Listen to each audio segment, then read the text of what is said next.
Over 4 decades, Aberdeen has built deep relationships throughout emerging market economies. And each episode of our Emerging Markets Equity podcast is your chance to eavesdrop on an agenda-setting conversation between me, Nick Robinson, and some of our brightest minds, figuring out the opportunities in key emerging markets. Search for the Emerging Markets Equity podcast from Aberdeen. That's ABRDN, wherever you get your podcasts. Stocks for beginners. Phil Muscatello and FinPods are authorized reps of Money Sherpa. The information in this podcast is general in nature and doesn't take into account your personal situation. We had a Treasury Secretary babbling in front of cameras, stammering, literally saying, we might cover this, we might not, it depends where the money is. To this day, nobody knows what is and isn't covered above $250,000. This is no way to run a banking system. It's no way to run an economy. And by the way, if you're Janet Yellen, you know you're going to get asked that question. Sort it out with your advisors before you go on camera. Hi, and welcome back to Stocks for Beginners. I'm Phil Muscatello. Bank failures, bank regulator failures, and the repeat of every failure we saw 15 years ago sparking the GFC. It's a litany of failures that we're exploring today as we welcome back Gary Brode from Deep Knowledge Investing. Hi, Gary. Hey, Phil. Thanks for having me. Great to be speaking to you again. Yeah, great to have you back again. And you're talking to us today from Nicaragua. How's life going there? Is that the monastic cell that you're in now that you were talking about on Twitter? It is. And you know, it's amazing. I'm a big believer in the philosophy of hedonic adjustment. I've stayed in beautiful suites in 5-star hotels, and it's amazing. You know, you walk in and you think, wow, this is so fantastic. And, 3 hours later, you stop noticing. And, I walked into this, I basically, my room has brick floors, nothing on the walls. I have a bed, a small wooden desk and a nightstand and nothing else. And I felt disappointed. And, one day later, I stopped noticing and just got comfortable. And so here I am. But the country is beautiful. I was in Granada. I'm in Madeiras right now, which is right by San Juan del Sur. And it's a beautiful country. The beaches here are spectacular. And I found the Nicaraguan people to be very nice, very welcoming. It's just been a terrific experience so far. Yeah, no, sounds very nice. So let's get back to celebrating failure.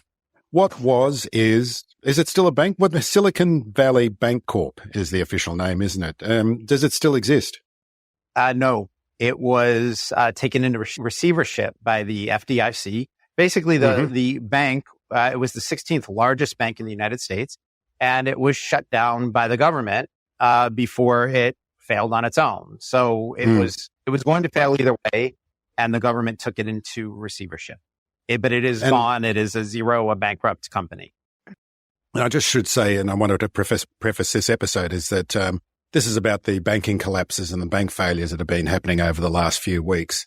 And while this podcast didn't cover it as it was happening, I think it's good to go back and have a little bit of hindsight, a little bit of perspective to see what actually went wrong, especially now that the markets seem to have stabilized. So, just tell us a little bit of the story and the background of it, please. Sure. So Silicon Valley Bankcorp, and by the way, I will tell you, Deep Knowledge Investing, we had our own interaction with the bank.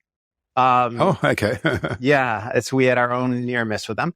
But it was the 16th largest bank in the country. They were headquartered in San Francisco, and they were the preferred banker to many of the venture capital tech firms.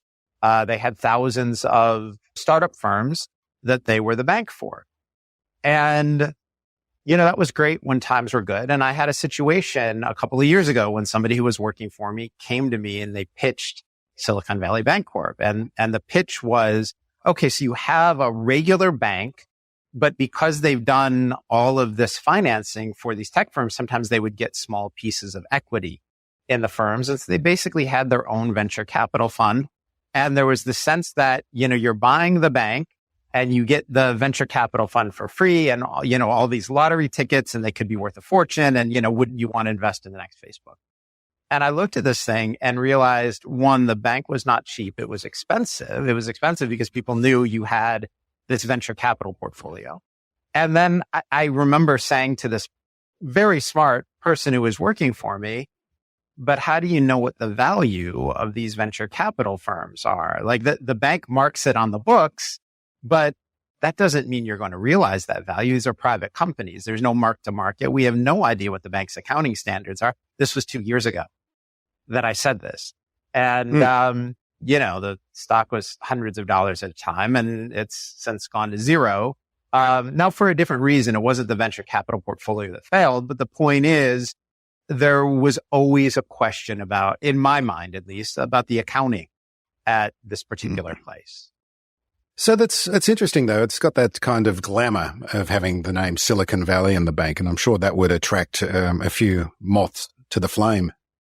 Yeah, they were really well known. And the thing that they did well at first, which actually led to the downfall of the bank, was they found ways to lock up the money. And so let's imagine for a minute, Phil, that you were the CEO or CFO of this venture capital startup firm. And remember, when I say that, everybody imagines, these tiny firms, and they imagine, companies like, Apple Computer that get started in somebody's garage, or in someone's basement. Bootstrapping themselves up. Yeah. Yes. And in fairness, there were companies like that, but most of the money at Silicon Valley Bankcorp was being held by gigantic tech firms who had multi-billion-dollar valuations and had billions of dollars in cash at the bank.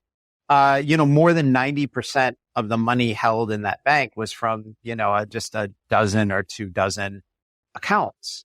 And so that's where most of the money was. And what Silicon Valley would do is they wanted these firms to keep all of their money at the bank. And they would say, we will give you some extra interest, right? Or we'll give you preferred financing. Or in something that is particularly ominous, they would go to the executives of these companies and they'd say, hey, we'll give you guys a preferred rate for your personal mortgages, right? I mean, the conflict of interest here is horrendous. And what you had were these executives who theoretically should have known better and should have understood risk. And what they did was they acted like all of these freebies that they got had no cost. And anytime Phil, you know this, and for everybody who's listening to this, we all know the old expression, if it looks too good to be true, it is. So if somebody calls you, if I call somebody and say, hey, I'd like to offer you $1 million of free cash, just show up and sign this piece of paper. Don't worry, you won't owe me anything. It's free. Don't sign the paper.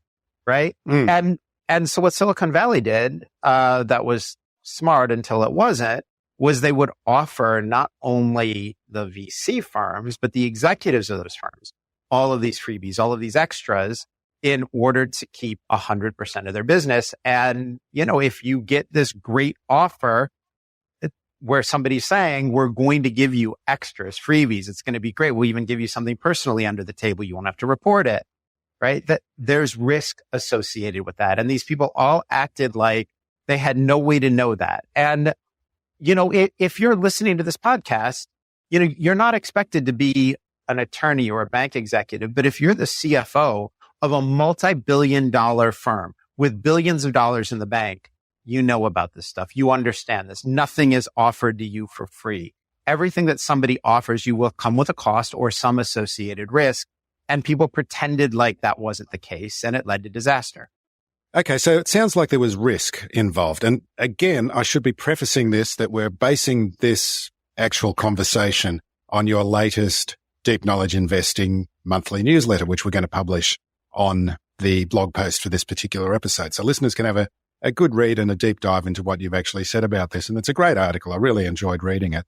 And the thing that you talk about mainly is about risk, and particularly duration risk.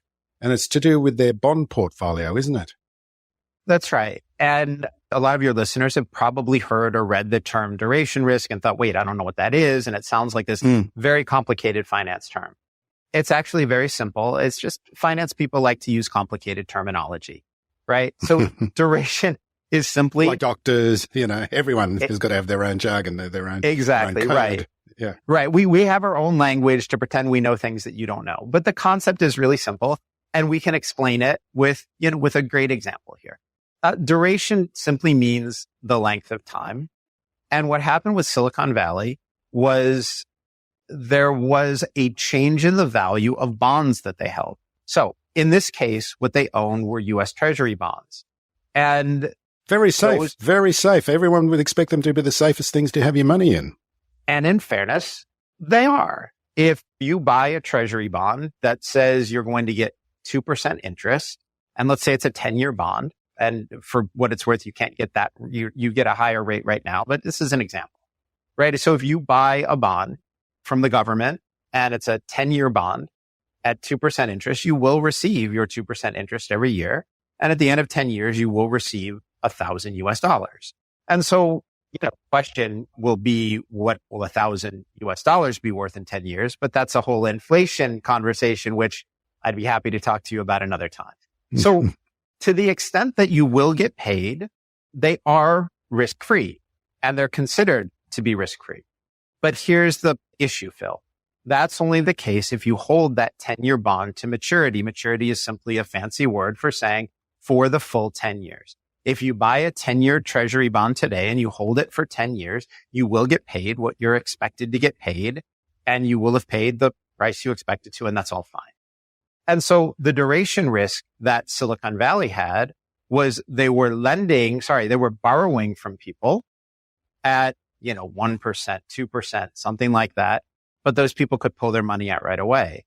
And then they were lending to the US government at maybe 3%, 4% for a longer duration. And as people started to withdraw their money, Silicon Valley, the problem they had where they said, oh no, we can't hold these bonds to maturity. We actually have to sell them today at a loss. And the problem that they had was if they could hold their bond portfolio until maturity, the bank would have been fine. But because they had to start selling at a loss, the bond portfolio was worth less than the amount of deposits that people were able to withdraw. And when that happens, you have a bankruptcy.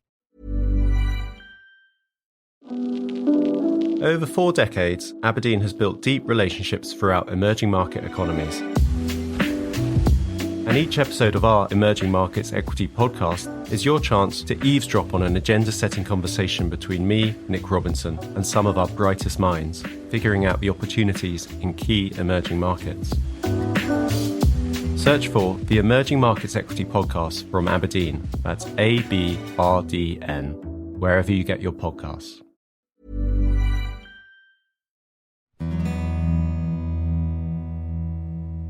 And that's kind of like the asset backing of the bank, isn't it? That these bonds are That's right. Actually where they hold their money. It's like the solid foundation. Well, hopefully the solid foundation on which their fiscal strength is held. Right. And that's exactly how they ended up making the error.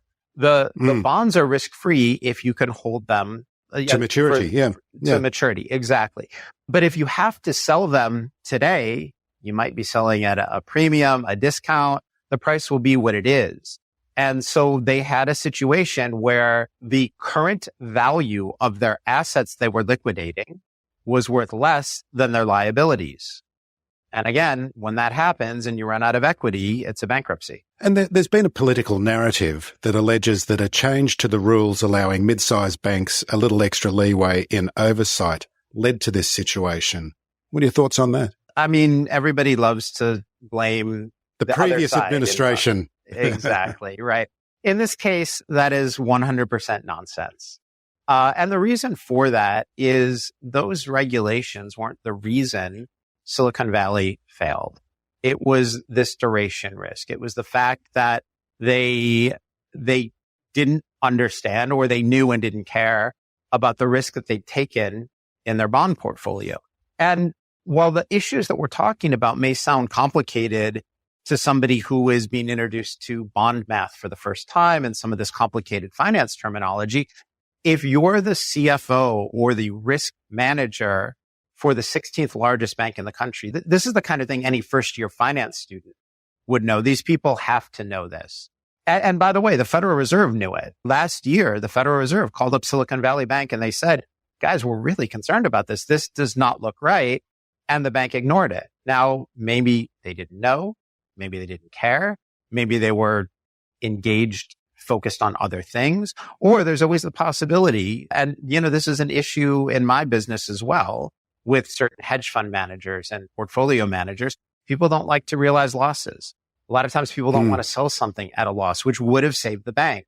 They want to sit there with their fingers crossed and hope maybe I'll get bailed out of this somehow. Maybe interest rates will change. Maybe we'll get the value back. And that's a very foolish way to go through life. Fingers crossed that, when the house is on fire, that it'll all be fine. And so those regulations wouldn't have caught this. That really is just a political narrative because, if you're the Democrats in Congress, blaming Donald Trump for something is politically popular. But this failure was not President Trump's fault. You can blame him for a lot of other things, but he did not cause the failure of Silicon Valley Bankcorp. Now, the other thing that seems to be happening is the discussion on whether there was or was not a bailout. Was there a bailout, and who's on the hook for that money? There 100% was a bailout, and everybody who's telling you there wasn't, they're lying in a very specific way, right? It's not just they're lying in a very, very tricky way, because what they're doing is they're telling you a very specific truth. Right. So imagine you have a little kid in the house and, that little kid, eats a Milky Way candy bar before dinner and they're not supposed to. And so mom comes in and sees, what's going on and chocolate on the kid's face and says, "Hey, did you grab a candy bar?" And the kid says, "I did not have a Snickers bar." Okay. Well, that's true, but you're answering the question in a very specific way.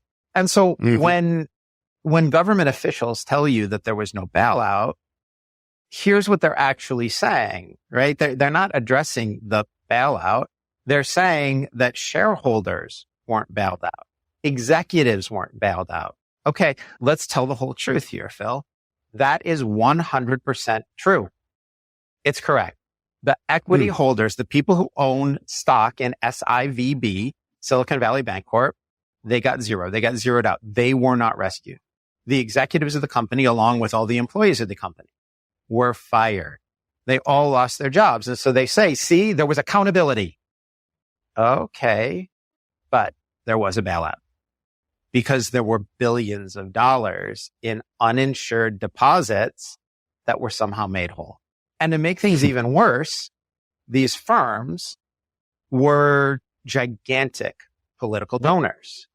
Now, listen, again, if you're listening to this, I don't care if you're a Democrat, a Republican, a Libertarian, a liberal, whoever you are, that's fine. That's none of my business, right? My job as a finance person is just to look for the truth in it and leave my own opinions out of it. But, what happened here was these firms were gigantic donors to the Democratic Party, and it was Democratic Party officials who said, okay, well, they're not insured, but we're going to make them whole anyway. And again, let's go back to the beginning of this conversation. These people took on massive risk, right? And so for anybody in the United States who's ever opened up a bank account or walked into a bank, take a look at how many times you see the sign and the lettering that says FDIC insured $250,000. That's the Federal Deposit Insurance Corporation limit. You cannot walk into a bank without seeing those words in 25 places. It is on every document. It's everywhere. These people knew that. And Phil, we can talk about, I put up Twitter threads about all the ways that these executives could have insured themselves, could have saved themselves, could have saved their firms. They didn't do that. They took on that risk voluntarily simply because they were getting all the extras, all the perks that we talked about before. They didn't want to give that up. And so what we have are corporations who were giant political donors who took on risk and then got money that they weren't entitled to by an illegal decree by Democratic officials. Now, if somebody wants to tell me, hey, Republicans do sleazy things too to favor the, yeah, I totally agree. It is a huge problem. Both parties do this nonsense and it's wrong and horrible. And I'm against all of this sleaze. In this case, these were Democratic donors bailed out by Democratic officials. When Republicans are in power, they do the same horrible, stupid things. So I'm not taking a political side on this. But there not only was a bailout, it's a bailout where the optics are horrendous. Is this a similar situation to what happened at Credit Suisse? In some ways, it is. Credit Suisse has had issues with asset quality for a really long time. If you take a look, the value of that stock has been sliding for well over a decade. It's kind of been known in the finance community for a really long time that they had issues with the quality of their assets. And in the case of Credit Suisse, you're talking about, your national flagship bank or one of two. And so the thing that is similar there is you've got, two national flagship banks. One of them bought the other one, but they did it with a government guarantee. And so basically, like we had in the US and like we had in the US in 2008, you had a situation where if something worked out, the stockholders and executives got paid very well. If it didn't work out, people said, oh, this is a public problem. And the losses got socialized, right? And again, these are different administrations, different party. Republicans have done this. Democrats have done it. The Swiss have done it. The Americans have done it. This is an issue all over the place. But basically, if you have the opportunity to earn huge returns when something works, then you need to own the losses. And the moral hazard that we have just now in 2023 in the US in the banking system, or 2023 in the Swiss banking system, is the same as we had in 2008 in the US banking system, which is, the profits are mine, the losses are ours. And that's not a situation that should happen, B is consistent with any capitalist system. And it sounds like they can hold that over the heads of government by saying, well, look, if the banking system fails, we're all screwed. That's right. And, I was having an interesting conversation on Twitter with Enrique Abillada a day ago. He's somebody I really like and respect. He's a smart guy. He's a good stock picker. Really nice. Yeah, he's been on the podcast a couple of times. He's a great character. Yeah. Love Enrique. And he was pointing out to me that, he took issue with the letter, which you're graciously going to make available to your subscribers. I hope you all read it. But, Enrique took issue with it saying, hey, this was a bailout of the banking system. People were worried about everybody pulling deposits out and holding cash or, putting it in treasuries. They didn't want one bank run or three bank runs in this case to turn into 300 or 3,000 and have a whole collapse of the system. And he pointed out that, if we would have had this in another favorite industry like agriculture, where there are a lot of government subsidies, they would have done the same thing. And my response to him was, Enrique, you're 100% right. He is correct on that. But the point that I'm making is that we had a bailout in 2008. They told us this time there's no bailout. There was a bailout. People who avoided paying for insurance or avoided doing things that would have protected them in these situations didn't do so. And somebody else got stuck with the losses. That is a bailout. So I agree with Enrique. He's right. And you're right, Phil, that this is a situation where they do hold it over people's heads. They say, well, we don't want the whole system to collapse. But let me remind everyone. Sorry, Phil. Yep. Keep going. But let me remind everybody that the more times you do something like this, the more people realize, oh, wait a minute, I'm incentivized to engage in ridiculously risky behavior because if it works, I will make a fortune. If it doesn't work, I'll say, well, you don't want us to fail, and we get bailed out.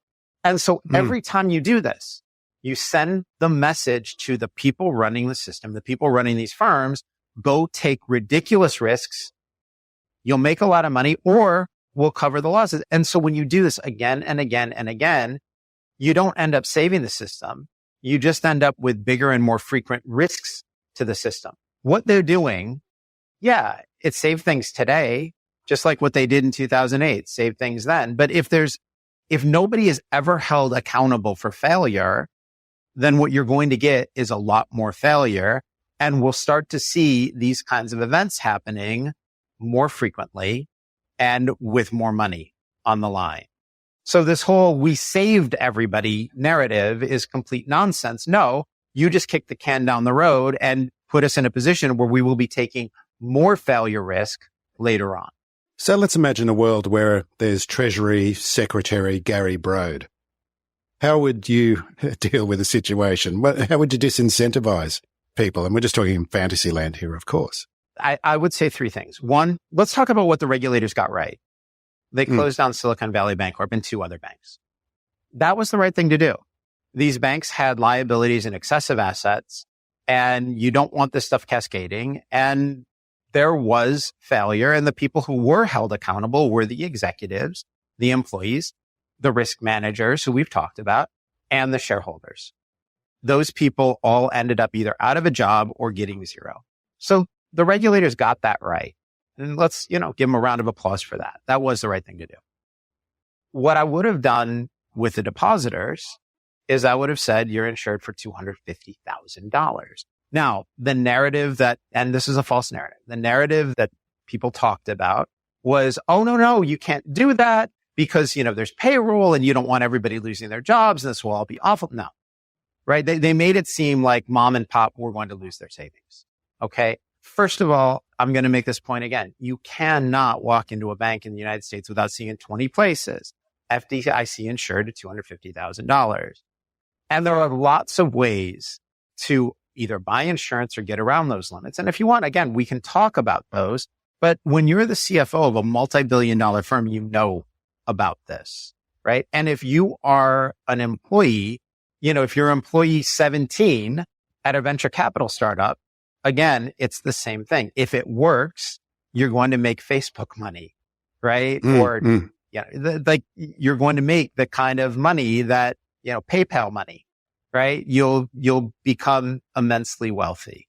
Well, the other side of that is if you work for a startup firm without much or any revenue and no free cash flow, and your fingers crossed will get bought out for hundreds of billions of dollars, years in the future, then you're taking that risk. And yeah, you could make Facebook money or PayPal money or something like that. But if it doesn't work, that's the risk that you take, right? Everybody has to be held accountable. And if you work for one of these firms and you want the upside, that lottery ticket of immense tech riches, then you need to take the risk of failure, including these CFOs who knew what they were doing. And again, there were ways around that. So I would have simply said to people, I'm sorry, but you knew it was $250,000 limit. Now, to make things even crazier, you can buy insurance. You could have bought treasury bonds at Treasury Direct, which would have been perfectly safe if you're the CFO of these firms. Or what they could have done is they could have placed their money with multiple institutions, and there are programs to do that will manage it for you. I called somebody at a bank, and within less than 10 minutes, he told me, yeah, we can cover $125 million in one account, FDIC insured. I called a client of mine. I'm not allowed to use his name, but he's at LPL. I think they can cover, by spreading deposits around, something like $150 million, and all of it's insured. They didn't do that because they wanted the perks of having all their money at Silicon Valley Bankcorp. So this narrative that mom and pop were going to lose their savings and it wasn't fair is complete nonsense. These were large firms with risk managers who took risk and were never held accountable. And then the third thing that I would have done, had I been Treasury Secretary, would have been to be clear on who was and wasn't covered. And the current Treasury Secretary, Janet Yellen, made a mess of the whole situation. And she has this horrible deer in the headlights look when she's asked about this. And basically, was saying, well, we might cover your deposits. We might not. If you're at a systematically important bank, if your deposits are at a big bank, we might cover it. We probably would. If you're at a small bank, we might not. And there's all of this uncertainty. And for anyone who's listening to this, one, the market needs clarity. Two, if you have money in the bank, shouldn't you know if you're insured or not? Shouldn't you know at what limit you're insured? Shouldn't bank executives and executives of companies and mom and pop and everybody listening to this who has money in the bank, shouldn't you know what is and isn't covered? We had a Treasury Secretary babbling in front of cameras, stammering, literally saying, we might cover this, we might not. It depends where the money is. To this day, nobody knows what isn't covered above $250,000. This is no way to run a banking system. It's no way to run an economy. And by the way, if you're Janet Yellen, you know you're going to get asked that question. Sort it out with your advisors before you go on camera, right? It wasn't like somebody knocked on her door at 3 a.m. with a TV camera and said, Secretary Yellen, we didn't answer on this. What's going on? Yeah, what's going on? Right. No, she got dressed, put her shoes on, walked into a room where she knew there were going to be cameras. Like, she had to know that question was coming, prepare in advance, give people clarity. And how do you get to be a senior executive for the U.S. government for decades without knowing that you need to give people clarity, without knowing that when the cameras are on, you need to explain to people, this is our policy. And there even was like a 2-day period where the Treasury Department was saying one thing, the Federal Reserve was saying something else. Nobody was saying anything clear. Answers were shifting. And, listen, if you want to cover everything, I will disagree with that decision, but then people should know this is what we're on the hook for. And so if a bank goes under and they say, okay, you're covered and your insurance company doesn't have the money to cover it, that's a scam. If the government prints money to cover it and steals from the rest of us in order to cover it, that's a scam. Again, this is no way to run a banking system. Which brings us neatly to the topic of inflation and back to the real world where Janet Yellen is the Treasury Secretary, not Gary Brode. And why do you call Janet Yellen the Marie Antoinette of our inflation? Well, first, Phil, that's a hilarious line, but let's give credit. That one comes from Lax Ganapathy from Unicus Research. Lax is a phenomenal researcher, really smart person. She has a great sense of humor. The best thing I can tell you about her is she is subversive.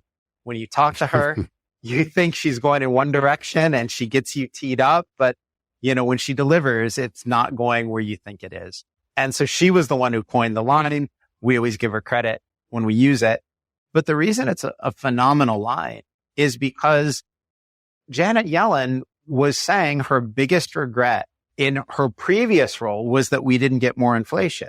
Again, for everybody listening to this, how does it help you if things cost more? If the loaf of bread that costs you $2, you go to the store next year and it costs you $2.20 or $2.50. How does that make your life better? Higher prices do not improve your life. And, if anybody wants to raise their hand and say, no, I want higher prices, I want to pay more, send me an email. I can't wait to hear from you because that will be a great interaction. Or, call Phil. You should be the next guest on the show. So to go from back to a little history, Marie Antoinette, the wife of Louis XVI of France, when she heard the peasants were revolting because they didn't have bread, they didn't have food, her answer was, let them eat cake. She refused to see the problem and acted like their suffering, was so irrelevant that, well, if you don't have bread, you might as well eat cake, right? If you don't have a shack to live in, go live in a mansion, right? If your car doesn't work, well, get a yacht and sail there. And it's a ridiculous way to behave. And it's a ridiculous way to talk about something that makes people's lives worse. And so when Locke says she's the Marie Antoinette of our inflation, when you have a Treasury Secretary saying we need more inflation, and my regret is not creating more inflation, it is incredibly insensitive. It's foolish. It's stupid. It's bad policy and bad politics. Okay, Gary. Well, thanks very much for joining me to explain this. And like I said, we're going to be linking your blog post, or actually we'll publish your blog post in this blog post for this episode so people can see the full story behind it. But Gary, as always, enjoy Nicaragua and great to talk to you again. Thanks, Phil. It's been a pleasure. I appreciate it. Thanks for listening to Stocks for Beginners. If you enjoy listening, please take a moment to rate or review in your podcast player, or tell a friend who might want to learn more about investing for their future.